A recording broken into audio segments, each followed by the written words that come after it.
Okay, everyone, I'm back with Chippy, and I'm going to warn everybody now that he's not in the greatest of moods. So there might be a little bit of complaining going on.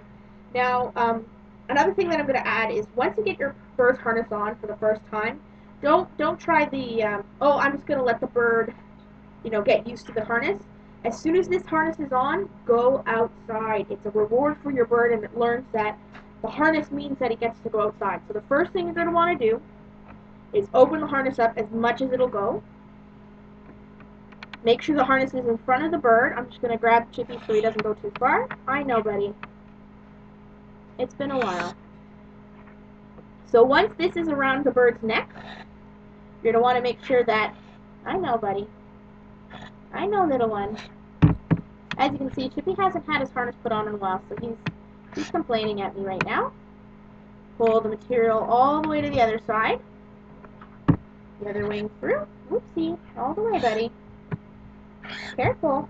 Now, one of the things you're going to have a problem with is you're going to want to make sure that the bird does not get his feet caught inside the harness when you try to pull it tight. A lot of birds will struggle, and especially like Chippy, he doesn't do this often. One thing that they have to get used to is being knocked off balance. So that's something that you're going to have to work with your bird to make sure that they're okay with. So we're just going to tighten this up. And as I said before, Chippy has a part of his harness that's actually marked so that we get this right the first time before we go outside. So you're going to make sure that, I'm not sure if you can see it. You see that little mark right there? I know, Chippy. Almost done, little one. And you're done. That's it. No fancy clippies, no nothing. So there you have it. That's how you put one on. Now, as you can see, I usually hold on to the harness just to make sure that my Chippy's a little nervous at the moment because I have a fan going. Probably doesn't like that.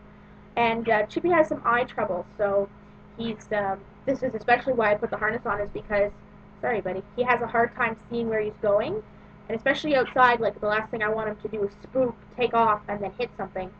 So there you have it. That's pretty much it. You take it off essentially the same way. Just be careful with their crests. It's a little bit more difficult with a cockatoo because their crests are so big, but just make sure that your bird is in a place where if you're inside and you're taking the harness off, that it can't hurt itself if it decides to take off. And make sure that your bird doesn't have access to chew on it. The last thing you want them to do is chew on the bungee cord, and then them to fly off and this to break. So, whoopsie. Just make sure that this isn't being chewed on, and you're right as rain. You're good to go. So if you have any questions, need a little bit any more in-depth explanation, give me a ring. Hopefully I can get other harnesses done just so that everyone can see how they work. And like I said, if you have any questions, ring me up.